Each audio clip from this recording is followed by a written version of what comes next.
Hey everyone, sorry about that. I was having some connection issues, it looked like. But I think everything's good.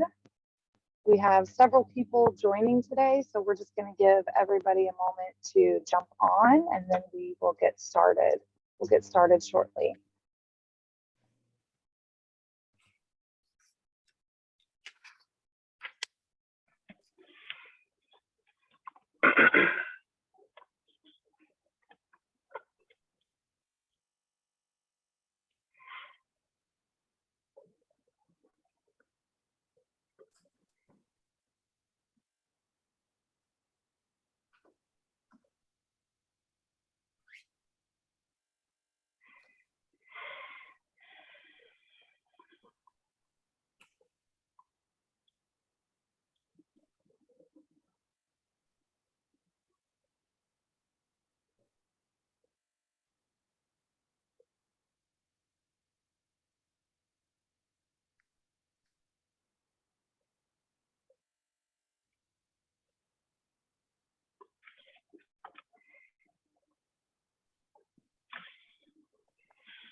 Hello. Hello, glad you could join us.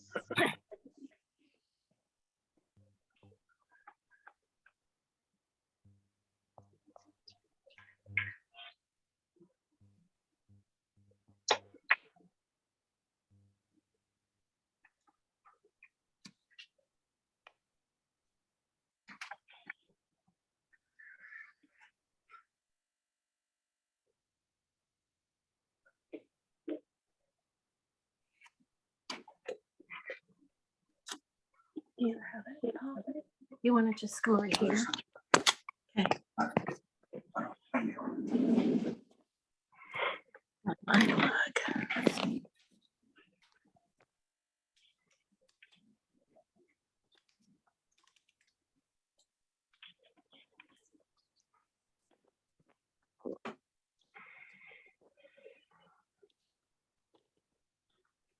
This thing is really nice, isn't it?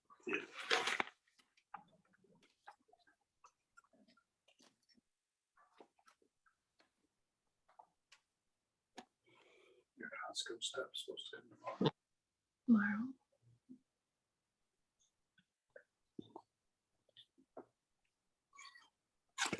See if I can I check this without leaving the meeting?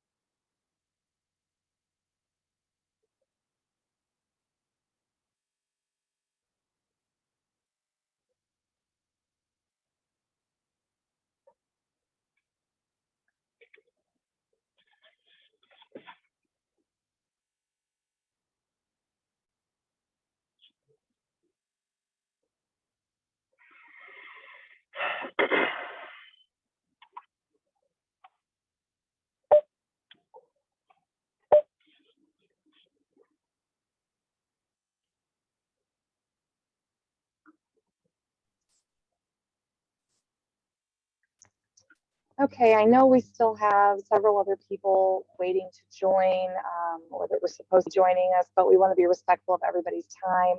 So I just want to take this moment to thank you all for taking some time out of your day to join us for the second session of our free Lunch and Learn series on internet safety, in particular, keeping kids safe online. We're really excited about today's session. We have our friend and FBI Special Agent Derek with us today. Derek's going to talk to us a little bit about what he is seeing, the rise of sextortion, and going to explain a little bit of that to you, and just talk more about what he's seeing on a daily basis, and give us some insight into cases and demographics. So this is being recorded, and we'll provide all of the materials in the recorded sessions at the end. And thanks again for joining us. And with that, Derek, I will turn it over to you. Okay. Can you guys hear me okay? Yeah, okay. I'm really sorry. I'm actually joining you from my car.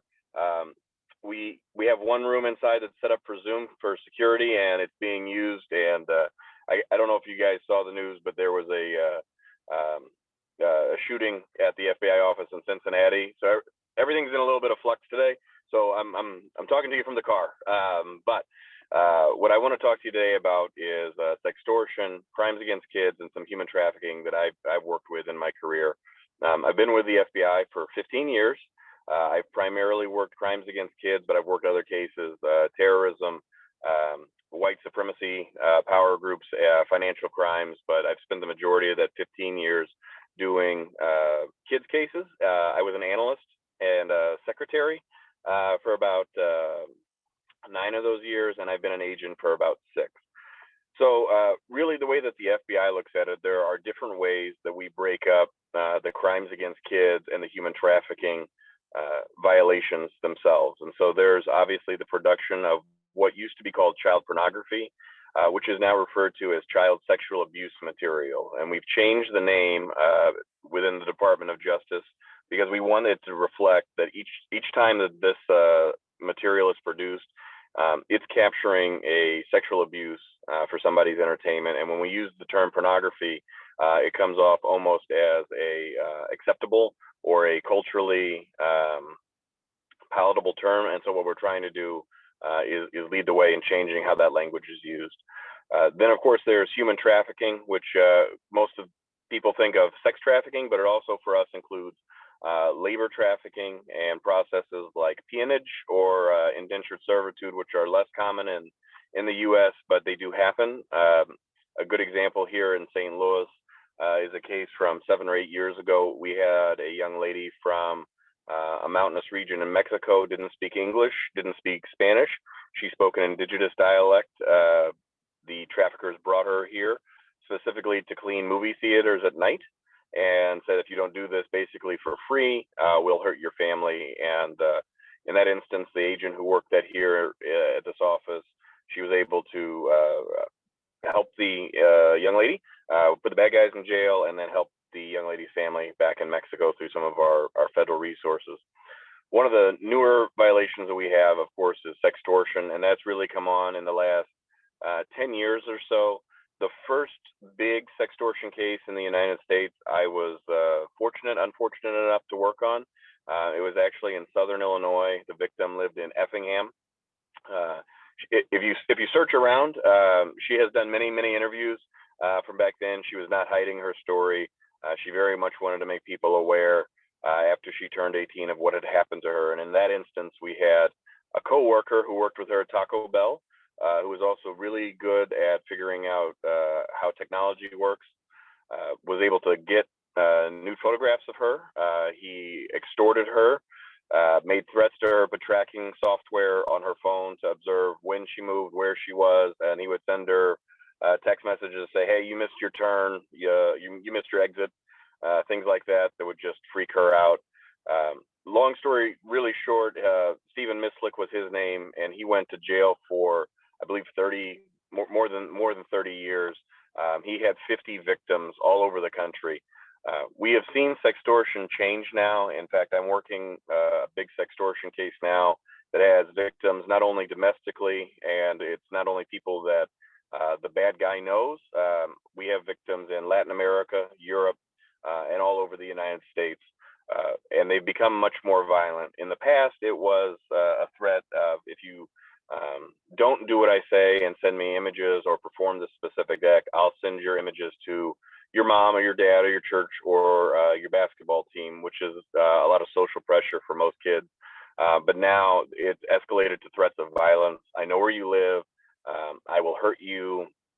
I will hurt people who care about you. And so we see guys are becoming more aggressive now with those images.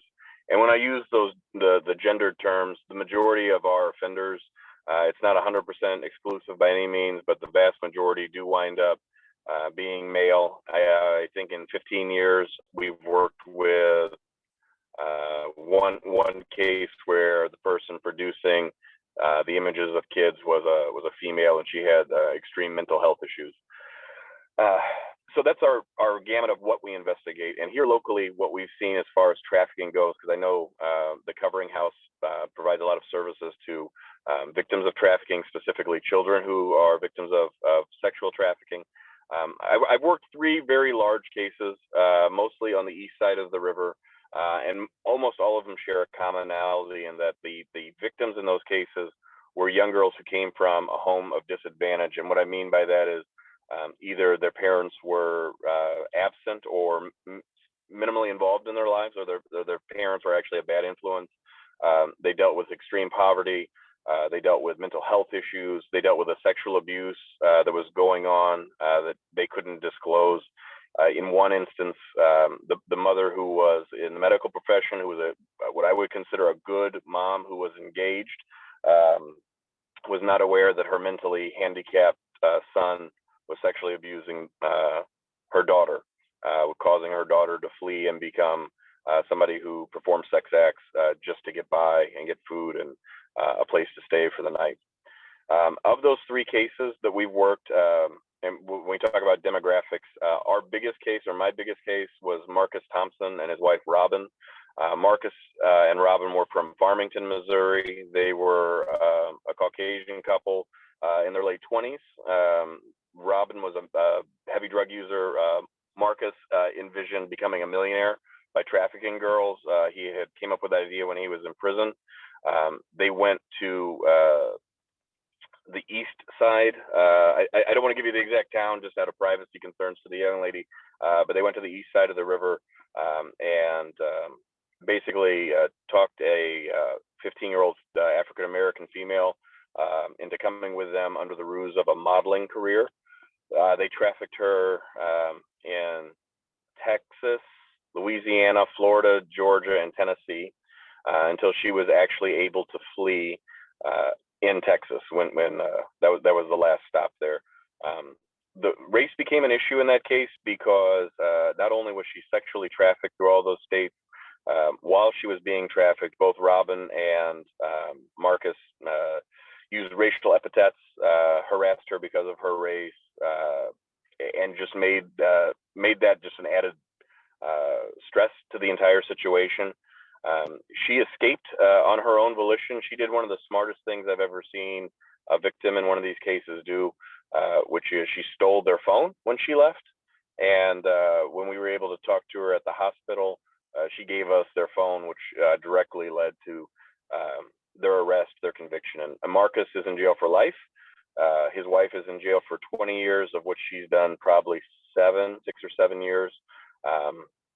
And Marcus will, under no conditions will Marcus be released from his incarceration. My boss is walking by waving at me, like wondering why I'm in the car, and talking to myself.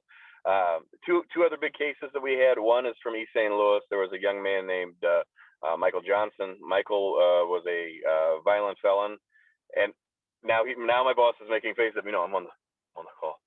Oh, yeah, I'm good, thank you. This is a different kind of place to work. Michael Johnson, he actually attempted to purchase his wife for a kilo of cocaine when she was 15 years old. They did eventually become legally married, and she became a victim and a partner in what was going on at the same time.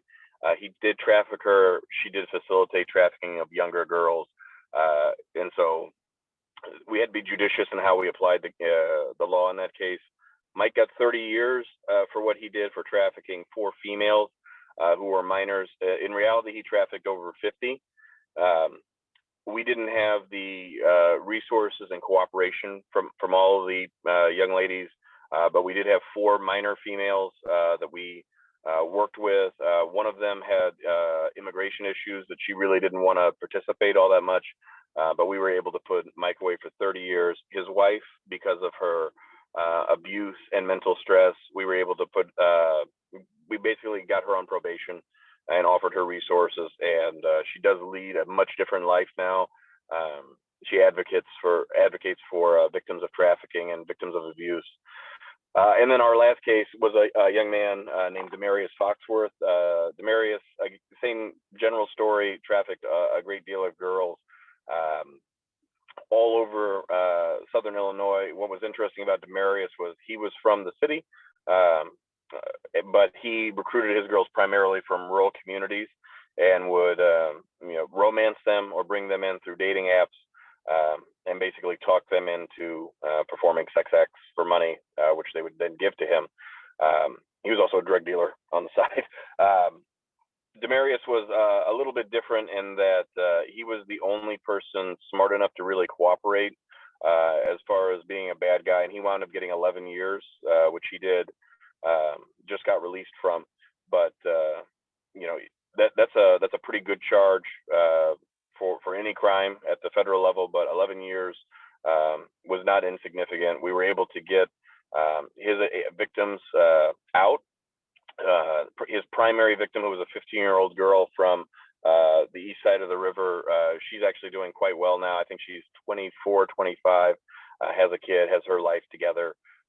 But it was a very hard transition for her, going from somebody who performed survival sex to she became an adult dancer, stripper, and then transitioned into a very caring mother. But that transition was very long and was very hard because she didn't have a family structure there.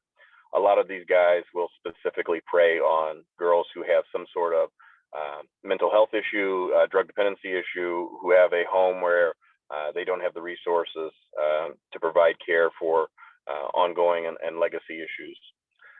That's a lot of words that I'm putting out there, and what I'll do is I'll pause. I'm happy to answer questions, or if there's a certain way you guys would kind of want me to direct the conversation, I'm happy to do so.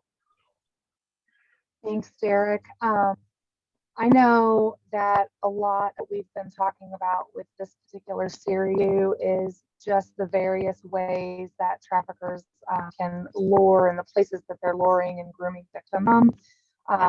What have you seen, or what can you tell us you've seen in terms of, you mentioned the dating apps, and are there other apps in particular or ways that you're seeing that are being a growing trend that we're seeing a lot of victims kind of pulled through? It's like TikTok or things like that. What in particular are you guys seeing there? So I see a lot of victims on Reddit.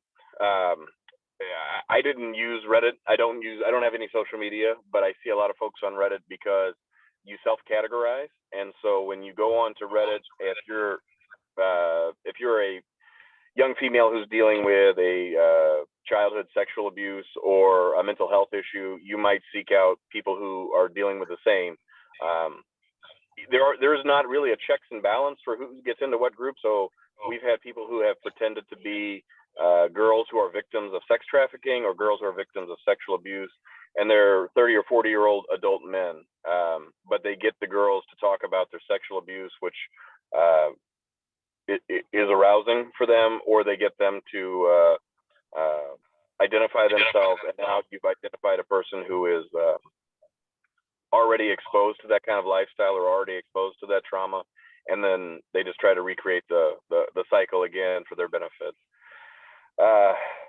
Of course, the big ones that you see a lot, TikTok.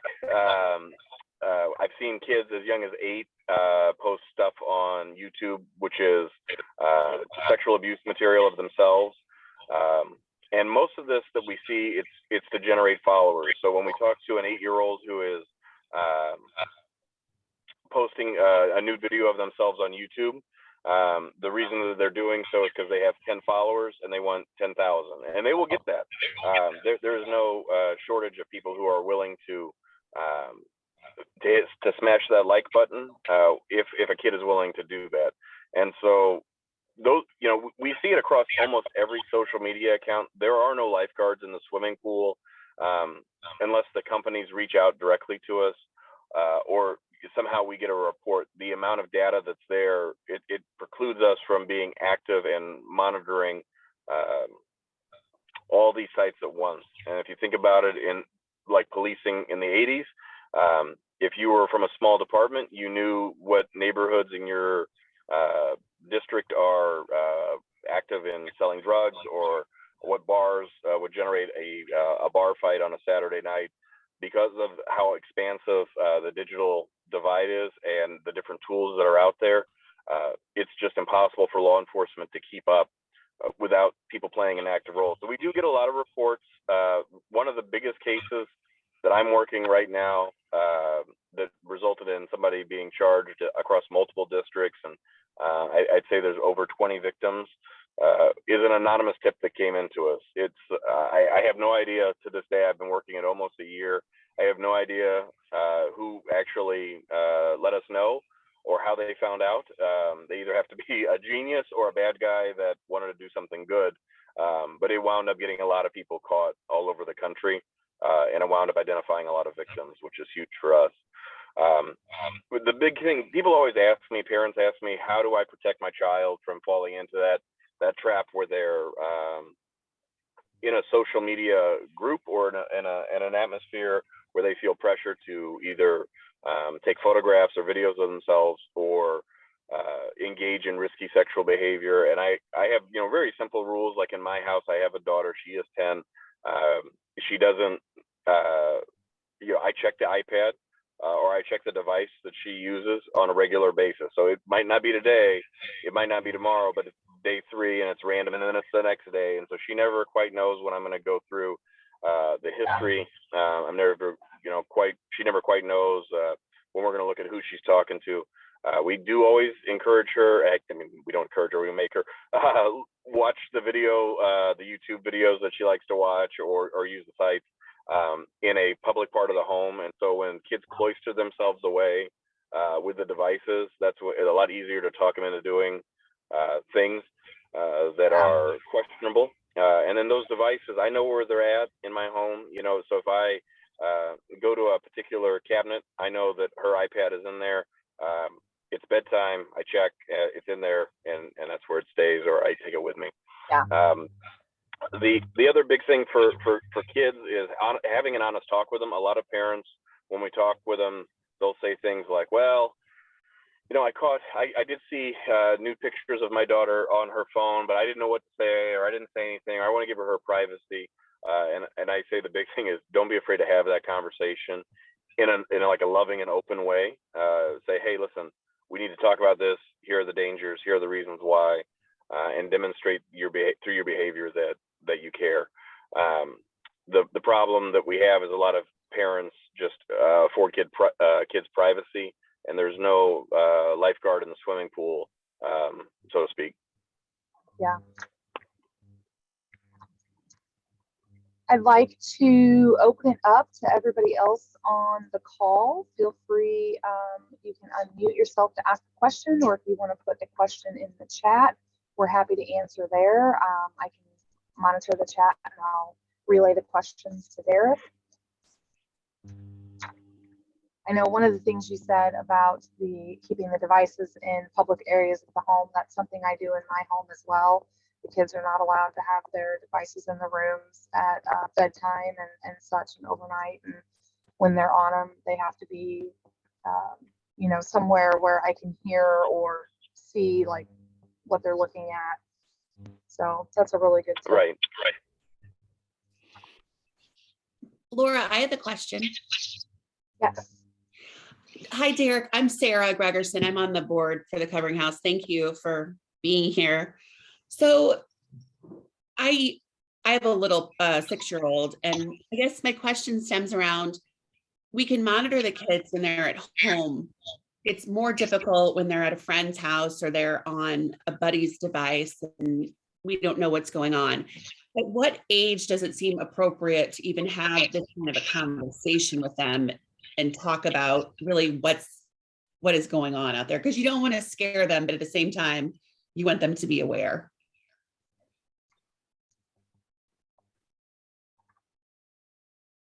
Oh, you're muted, Derek. Sorry, it kicked me all the way out for a second.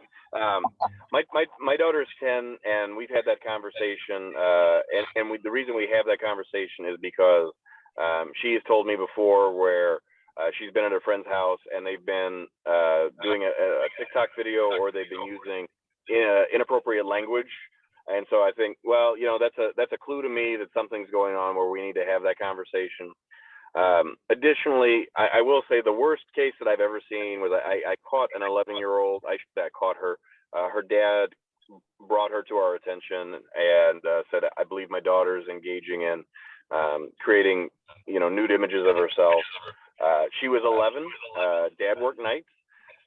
She had her own phone that she controlled. On her phone, I found pictures of herself. She was of her own volition, not led by an adult male or anything like that, seeking out rape videos and bestiality, and that's at age 11.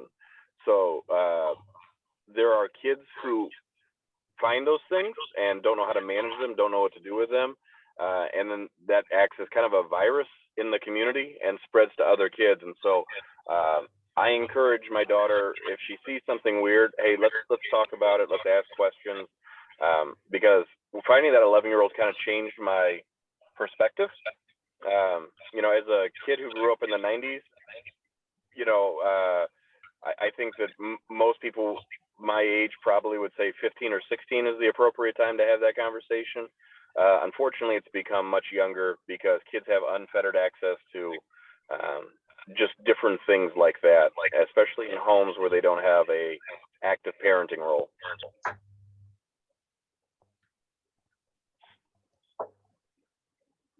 I would agree. I think I really began having those conversations with my daughter when she was around 10 or 11. And then the conversation, the older she gets, the more we talk about more, we kind of gear it to what do I think I should talk to her about now at this age? Is there more that she can be aware of? Talk about more adult things than when she now versus when she was 10. But I do think it's encouraging to hear even you saying to parents, don't be afraid to have those conversations. Don't shy from the uncomfortable conversation, because if you feel uncomfortable about it, your child feels uncomfortable, but they're the ones vulnerable and at risk, and they need to know that they can talk to their parents without any, reservations.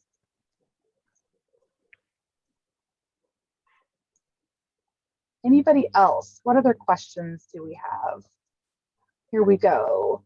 In the cases you've worked on, are there any steps parents or others around the youth could take in to prevent or identify the trafficking earlier? That's a great question.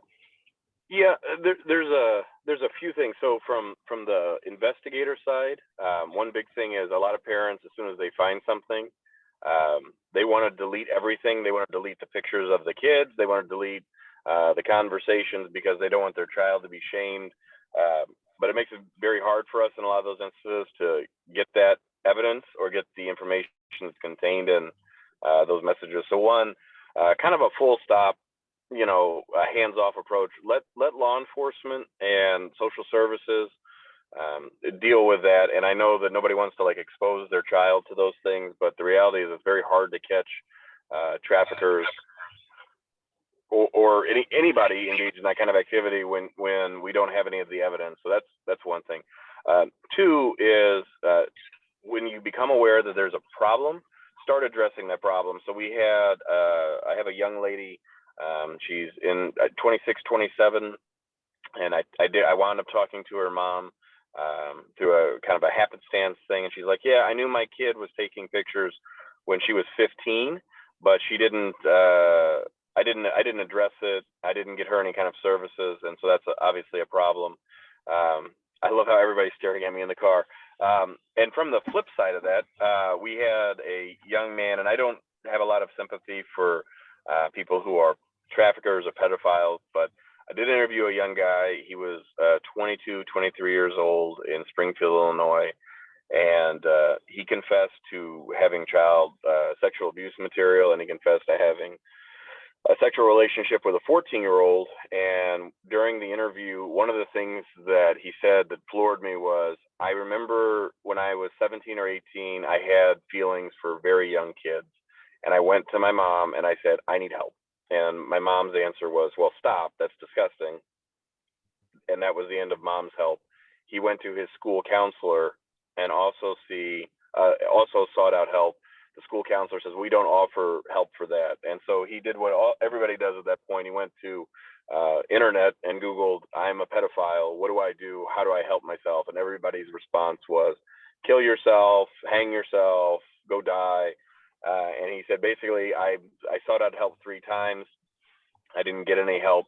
And I interviewed his mom and I said, hey, was this a thing? She's like, yeah, but what are you going to do? How do you help that? And it was, I mean, it was weird as a parent thinking that I would, the whole thing was weird, but it's one of those times where don't be afraid to say something. The old mantra, if you see something, say something, at like the airport. I mean, it's ridiculous. And my brother works for Homeland Security, so I tease him all the time about how ridiculous their saying is, but it is accurate. If you see something or an abnormal behavior, be persistent in your pursuit to get help for that person, because it can and it will get worse. These things, generally, I've never seen them heal with time. They only heal with therapy and usually legal intervention somewhere in there. Mhm. Another question we have here, have you seen an uptick in trafficking into other areas outside of maybe the city, like St. Charles County, for example? A lot of my experience goes more west of east of St. Louis than west. But what I will say is people have a conception that trafficking is a big city problem, that this happens primarily in urban areas. The majority of the victims that I've dealt with in these cases have come from rural communities where there are limited educational or job opportunities or just stuff to do in the middle of the summer. And so we see girls who will go from one example, Ina, Illinois, which is like 2.5 hours east of St. Louis. We had a victim from Ina that wound up being brought to St. Louis, and in discussing it with her, why, she's like, there's nothing to do in Ina. There's a gas station and a restaurant. Where am I going to work? What am I going to do? This at least I can make money this way. So we do see a lot from the rural communities. We've seen with the access for technology, the big thing now, especially since COVID changed a lot of things. Obviously, is girls didn't want to meet in person, and it became, believe it or not, a COVID issue. And so we saw them go online and start OnlyFans pages. And so, again, there are very few lifeguards in that swimming pool, and girls who are 16 but have more developed bodies, or people who are willing to facilitate them getting online, shifted from doing in-person calls for service to online calls for service and things like that. And so in those instances, it doesn't matter where you're at. You don't need to be in the city at all to do that. You can be, in the middle of Montana and have the same impact or effect that you would living in a major metropolitan area. So to answer your questions, I haven't seen an uptick, but I have seen a consistent presence of folks from the suburbs and the exurbs way out in the country my entire career. I think I like how that question led a little bit into demographics, and I think you've touched on some of that with some of the cases you've shared with us, and that's one of the things that we battle when we're in the community, spreading awareness and doing our 101 presentations as well, is the misconception that this is only happening in urban cities, or that it's only happening to kids from broken homes or poor backgrounds, and that they have a preconceived notion of who a trafficker is and what a pimp is, and they don't think about the Caucasian couple that trafficked the young African American girl, So I think it's Right. important for everybody to realize that the demographics are really all over the place, and that it can happen to anyone in any city, rural, urban, and that traffickers don't always look. Traffickers themselves don't look like what we think they look like. We do see a fair amount of women who do this. I mean, obviously, Robin Thompson, Marcus Thompson's wife, was female. We've arrested 2 females who were in their 20s down in deep southern Illinois, trafficking a girl. I'm aware of another one down there that I had worked a big case on, and I wound up leaving that office, going to a different office. So I don't know what happened with her, but we get a frequent amount of females who do this.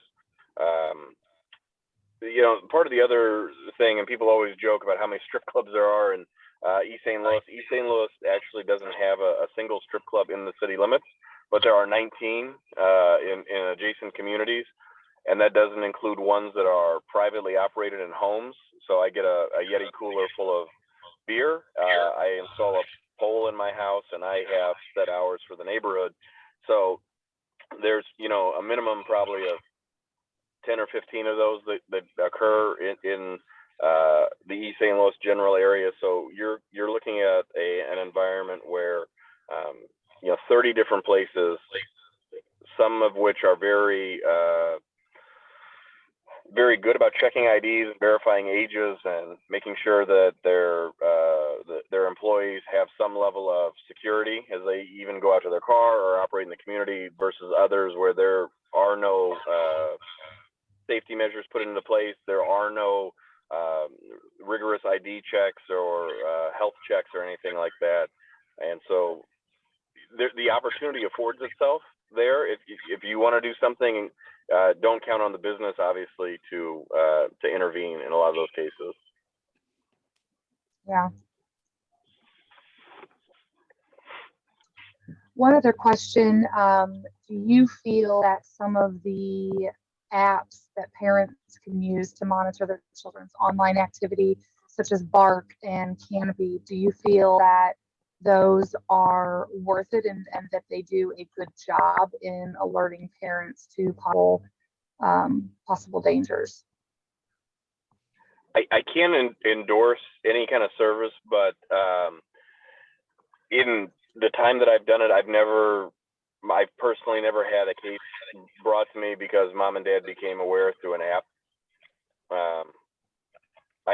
That's hard for me to answer, and I really can't kind of comment on a commercial service. But I haven't had a lot of information or leads that come from that. Usually, it's mom and dad sit down and look through the phone. In one instance, a young girl sat her phone down and left the room to do something, and the man who was getting her to create pictures texted her at that exact moment something very erotically worded, and mom was like, "What the hell is wrong with you? You're 11-year-old," you know. And so that's when mom called.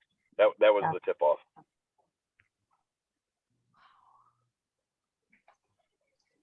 One other thing too that we see, or that we tend to hear from folks, is that you know, one of the misconceptions as well is that they're primarily female.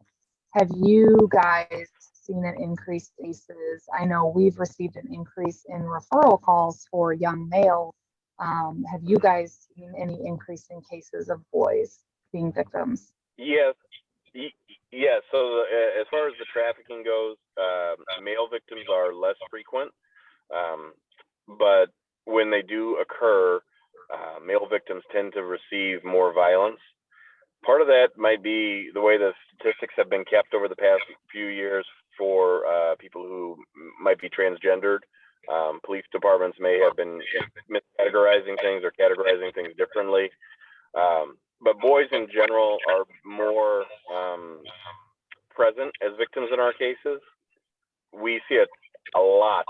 And when I don't use that term facetiously, there are hundreds, if not thousands, of more sextortion cases involving boys now, where somebody in West Africa or Eastern Europe is pretending to be a 16-year-old girl, and they say, "I want to picture of your genitals. And every 16-year-old boy in the world right now seems to be willing to send that. Once those are sent, though, that's when the extortion begins. And to the people who are sitting in a third world country, in a server farm doing this 2 or 3 times a day, if not more, they don't care at all about your exposure or what happens to you. All they're looking for is an economic payoff. And if you're willing to pay $500 as a family or as a kid trying to hide this from mom and dad, to not have your picture of your private parts put on the internet, they're going to come back to you the next day and ask for another $100 and another $100 until that well is dry. And we've seen thousands of cases that are referred to us, and so I can only imagine there's thousands more where the child or the victim's family continues to pay the money or has complied. So yes, we see a lot more boys now being victimized in sextortion and child pornography, and we see a lot more violence in the trafficking realm with basically biological males now than we used to.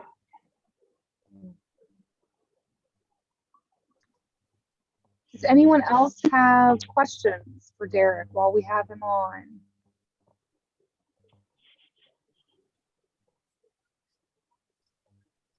I know I learned some things today. This has been very beneficial, and Derek, we can't thank you enough for not only the work you do, but being a great partner to us and joining us today to kind of provide some context for what we're learning about.